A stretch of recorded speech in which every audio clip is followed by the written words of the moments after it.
This exquisitely delicate porcelain is produced by the Irish company BELLEEK. In this episode, we'll find out how such amazing pieces are created, which items are considered the rarest today, and which BELLEEK porcelain was gifted to the English Queen. Hello! If you're genuinely interested in the fascinating world of porcelain but are relatively new to this channel, please be sure to subscribe and thoroughly explore the comprehensive White Gold playlist. It contains a continually updated and extensive video encyclopedia about both Russian and European porcelain, which is regularly updated, designed to help you navigate this vast and intricate porcelain ocean more easily and feel much more confident when visiting flea markets and antique fairs, and perhaps even inspire you to start your very own cherished collection. The name comes from the place where the manufactory was founded, in County Fermanagh, Ireland. As it's fashionable to say these days, the DNA of the BELLEEK brand consists of these woven baskets, which the company's porcelain makers have been crafting for over 150 years. It all began in 1849, when John Caldwell Bloomfield inherited an estate and several hectares of land from his parents. This was the period after the Great Famine in Ireland, when one of the country's symbols and the main staple for 85% of the population, potatoes, was devastated by late blight. It was truly a terrible time. Just imagine, for several years leading up to 1849, people were essentially left without food. Today, in the center of Dublin, there is a dramatic sculptural composition installed in memory of those years. And so, during this tragic period, landlord John Bloomfield needed to find new sources of income and provide work for people affected by the famine. A geological survey of the land turned out to be successful, and in addition to other minerals, the land was found to be rich in kaolin. At first, Bloomfield decided to export the raw material to England under a contract with the firm Care & Beans from Worcester, which is actually one of the oldest brands today, Royal Worcesters. You see how interesting everything is. But in the Care & Beans' trading shop, Bloomfield meets the architect Robert Armstrong, and this meeting turns out to be fateful. The future partners come up with the idea of starting their own production. Later, the entrepreneur David McBurney also joined the project, financing it on the condition that the company would bear his name, David McBurney and Company, and this detail is very important for attributing early porcelain. After all, in just 30 years, BELLEEK would change its name, but more on that a bit later.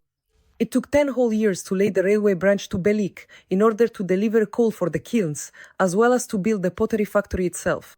In fact, here is the very building where the manufactory is still located today. It was built on the River Erne to use the river's current to power a mill wheel, which ground and mixed the porcelain materials. In the early years, the factory produced simple ceramics. Here we can see these first products. The photo was taken at the BELLEEK Museum in Ireland. In 19th century Ireland, agriculture was the main occupation for most of the population, and the BELLEEK company targeted this market. This ceramic bowl with humorous sketches is also interesting. This simple yet charming design remained one of the most popular patterns for BELLEEK household wear and was applied to both bowls and mugs. Here we also see the first brown stamp, which indicates that these items were made between 1863 and 1872. Later, the color of the mark would become black. A separate line of products consisted of sanitary ware, which the company even supplied to government institutions. And this was quite an enterprising decision. After all, in the early 1870s, wealthy people began installing plumbing in their homes, and meeting this demand was a very profitable business. And in fact, up until the beginning of the 20th century, ceramics remained the company's main source of profit. The craftsmanship of porcelain production was also improving. These pieces belong to the period we might call the pre-woven BELLEEK era. You have to agree, the items on the right already look much better than the very first products. But still, at that time, BELLEEK was searching for its own original, unique style, and this is especially important for collectors. After all, early BELLEEK pieces don't resemble what we see today, and they can become a rare and valuable find. Here are some of them, take a look. All of them are made in such a variety of styles. You can clearly see how BELLEEK was searching for its style.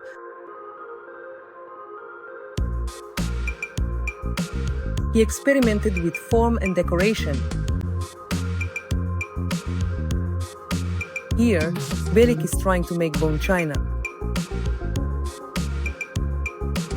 Looking ahead, this teapot, for example, is a prototype of the later iconic Grass series. And here he is exploring a maritime theme, which would later become one of BELLEEK's signature styles.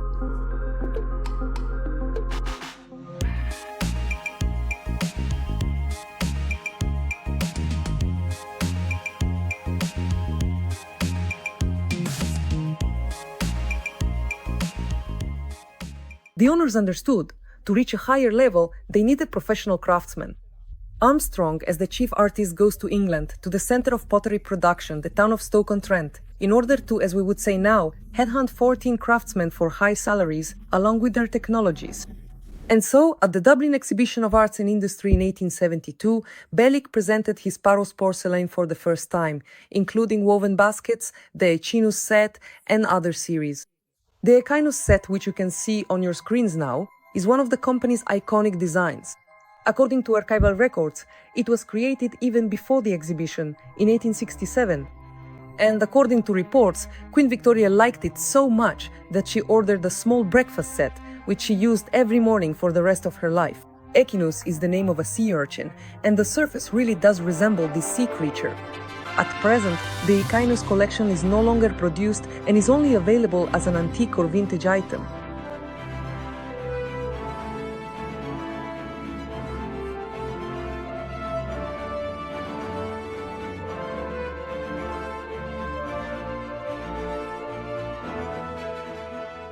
Classic Echinus pieces can still be found. They are not that rare, but there are versions where artists experimented with this form, trying out different colors and patterns.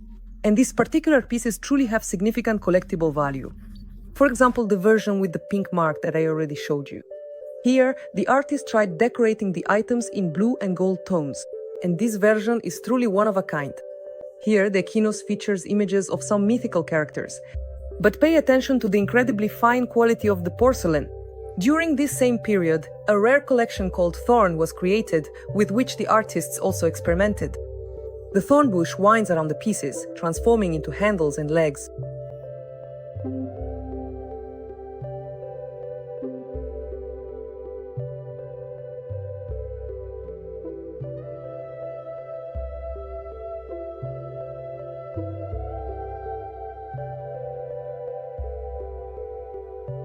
Or take this collection, Tridacna, for example. The first samples were created in the early years. They experimented with shades of glaze. The marine theme continued in numerous experiments with form. On your screens is a rare early set called Shell. This is also one of the early collections, Bellica Erne, named after the river on which the manufactory stands. The relief of the finest porcelain suggests a woven texture. By the way, do you see these dark specks? Since coal was used for firing in the kilns, tiny soot particles could sometimes settle on the pieces. The factory switched from coal to electric kilns only in the middle of the 20th century. Now take a look at the urn collection in blue. Today, this collection is also available for sale, but it looks completely different. That's why this version is only available as an antique.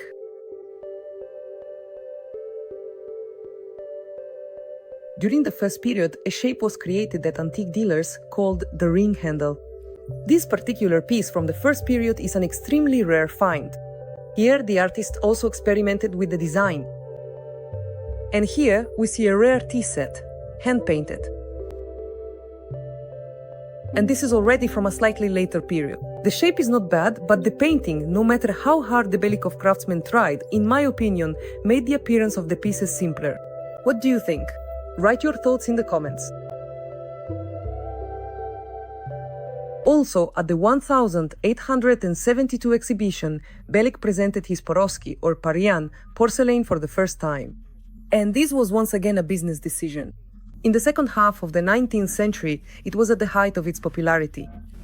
This is a biscuit body with a significant amount of frit, which after firing in both shade and surface texture, resembles the famous Parian marble quarried on the Greek island of Paros in the Aegean Sea. Experts have never determined, and most likely it will remain a mystery forever, who actually invented the recipe for Parian. All that is known is that the first pieces were produced in 1845. However, two workshops, Minton and Copeland both, claim authorship. And by the way, both of these workshops are from the English ceramics capital, Stoke-on-Trent, from where Bellick invited porcelain makers to work. One of the exhibition's iconic pieces is the figure Irene. We can see it in the photo on the left. This is an allegorical sculpture made of Parian with a pearlescent glaze, also known as Hibernia awakening from sleep. The sculpture depicts a young girl, Irene, symbolizing Ireland, who is pulling a cloth off a vase inscribed with BELLEEK pottery. In this symbolic way, the country presents the company's products to the world. Irene stands on flat stones surrounded by water, representing Rose Island, where the pottery workshop was built. Today, the island no longer exists due to the construction of a hydroelectric power station on the Erne in the early 1950s. The sculpture was created by Dublin native and hereditary sculptor ceramist William Kirk in the late 1860s. In the photo of the exhibits from the 1872 exhibition, we once again see an item from another iconic antique BELLEEK collection. This collection is called Grass, or Little Grass. What immediately catches the eye is the original teapot with a split spout shaped like a bird's beak. The pieces of the tea sets are decorated with plant reliefs, subtle painting and gilding. Today, the Grass collection is also no longer produced, making it a very rare series.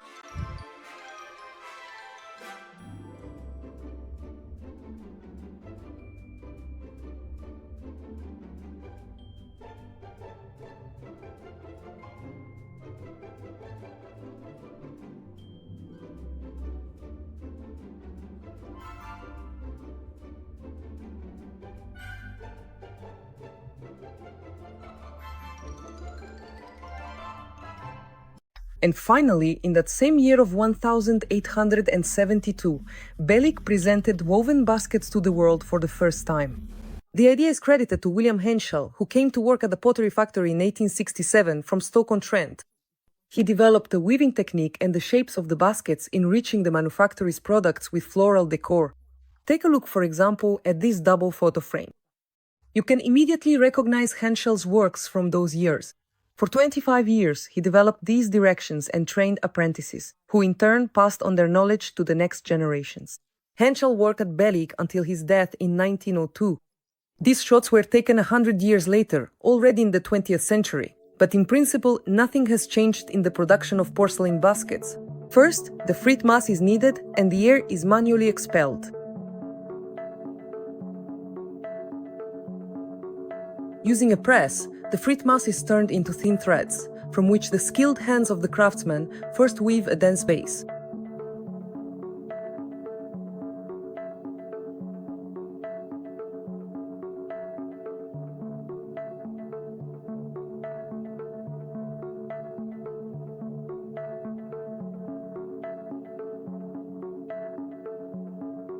Then, using a framework, they create the main shape.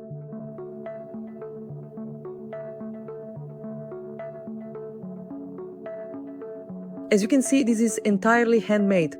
The spacing between the weaves and the curvature are adjusted solely by the craftsman's touch. That's why you won't find two identical baskets. Each one is unique.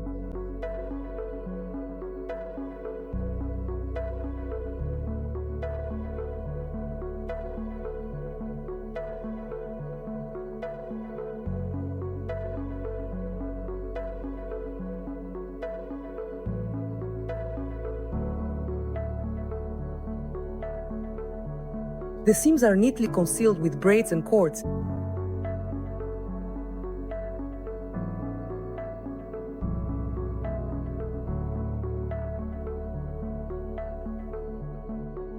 Ceramic dough with a higher frit content allows for greater plasticity. Each petal of the future rose is crafted by hand using olive oil.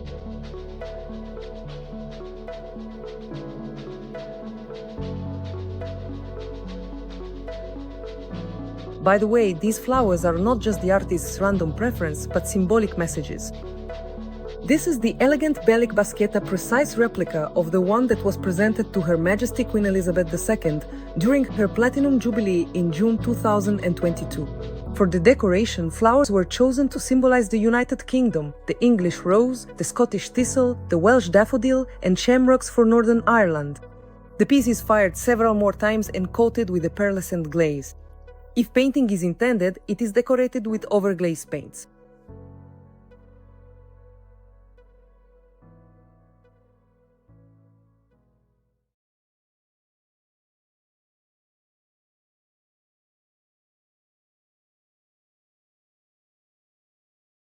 To this day, the company continues to produce porcelain and woven baskets. These items have become the factory's flagship products and perhaps the only ones to have endured for over a century. Today, the price of these baskets can reach $3,000 to $4,000. Now, about matryoshkas.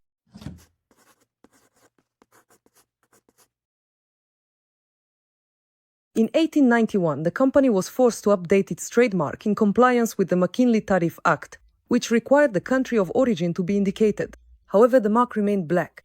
This marked the beginning of the second black mark period, which would last until 1926. Collectors note that the mark is often prone to fading, and they associate this with the use of lower quality materials during World War I. Look at this unusual little vase from BELLEEK that I found online. It's called Two Tulips. The mark from the second black period is indeed a bit worn off. Here are some very rare models from BELLEEK's second black mark period. Compared to the first period, here we see more refined pieces. Take a look, for example, at this tea set. There are noticeably fewer experiments with color. The next important stage in the company's development is associated with the name of the English master Frederick Slater, who took the position of chief artist at the factory in 1894 at the age of just 25. Frederick Slater was born in Stoke-on-Trent in 1869 into a family of potters who had been engaged in ceramic design and modeling for several generations. Slater settled in BELLEEK, married a local woman, and worked at the factory for 40 years. In this photo, we see him at work in June 1930. It was Frederick Slater who created the vase that won the gold medal at the World Exhibition in Paris. It was a grand event. The exhibition was attended by 50 million people, which was a record at the time. In this photograph, we see the few exhibits that were presented by BELLEEK. Among them are woven baskets, underwater-themed fantasies, and the now familiar Parian ware, whose popularity had already begun to wane by that time. But for BELLEEK, it became a calling card. This mirror is particularly interesting. It is an exact replica of the mirror that was presented to Queen Victoria on the occasion of her Diamond Jubilee in 1897. And this is the very vase, over 75 centimeters tall, with perforated details and floral decor, which won an award at the exhibition. The piece consists of more than 50 separate parts. The vase stands on a base with 3 Irish wolfhounds. Slater significantly expanded the range of porcelain tableware.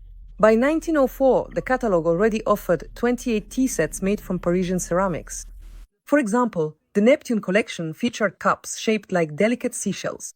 The artist decided to continue the successful marine theme, made popular by the sea urchin, and offered porcelain enthusiasts shells, starfish, and corals for the table. And here I found a rare Neptune tea set, which was clearly a trial version. But such experiments and mistakes, along with mass production, are highly valued today. Neptune is one of BELLEEK's most famous series and is no longer produced today. And this is the Mask series, featuring a relief image of Bacchus and grapevines. In addition to the highly esteemed Frederick Slater, the thriving factory also proudly featured the incredibly successful artist and ceramicist William Gallimore, a truly remarkable individual who both meticulously created and expertly trained numerous masters. His students included Michael Maguire, who is considered the creator of the Shamrock tea set, which also appears in the 1904 catalog, and James Cleary, the creator of the equally famous Thistle tea set. The Shamrock series, or as the Irish call it, the Shamrock, along with the woven baskets, turned out to be the most enduring. This is BELLEEK's flagship series, which truly became a people's favorite and arguably can be found in every Irish home. The Shamrock series, or as the Irish call it, the Shamrock, along with the woven baskets, turned out to be the most enduring. This is BELLEEK's flagship series, which truly became a people's favorite and arguably can be found in every Irish home. But it's not just the pattern that's important, the relief of the pieces matters as well. You can also recognize BELLEEK's signature woven pattern in it. The craftsmen first arrived at this form back in the 1880s, inspired by wicker baskets and wishing to offer the Irish such cozy and accessible tableware made from high-quality Paris porcelain. Today, these items are produced using the classic method of casting in plaster molds. As they say in BELLEEK, each piece passes through 16 hands, and after multiple firings, the products are checked by sound and transparency. Quality control is strict, and at the final stage, even seemingly beautiful items can be rejected. Essentially, at this point, we've become acquainted with the most prominent historical BELLEEK series, which can be found at auctions and are popular among collectors. In the 20th century, BELLEEK also went through several changes of ownership and shifts in development direction. Some series were discontinued, then later brought back again. Traditionally, all the factory's products are divided into periods based on their marks, among which there are 3 periods of black marks. We've already looked at the first two together. The period of the third black mark lasted from 1926 to 1946. A round mark with the words "Made in Ireland" was added to the previous stamp. From 1946 to 1980 was the period of three green marks, with slight changes in the design. From 1980 began the period of the gold mark, and from 1993 to 1997 there was a short period of two blue marks. During the milestone moments of the millennium and the company's 150th anniversary, BELLEEK briefly brought back the commemorative black mark, so don't mistake it for a rare original. Back in 1979, a society of BELLEEK porcelain collectors was established. So, if any viewers are seriously interested in the brand for collecting purposes, you can find even more information in this community. Since 1990, the company has been owned by American investors. They transformed BELLEEK into a group of companies and expanded the product range. More than 600 people work at the production facility. The annual turnover exceeds 100,000 units of products and more than $40 million. For today, we'll conclude our introduction to porcelain lace from Ireland. Let me remind you that you can find other episodes about European porcelain in the playlist White Gold. Subscribe and see you next time.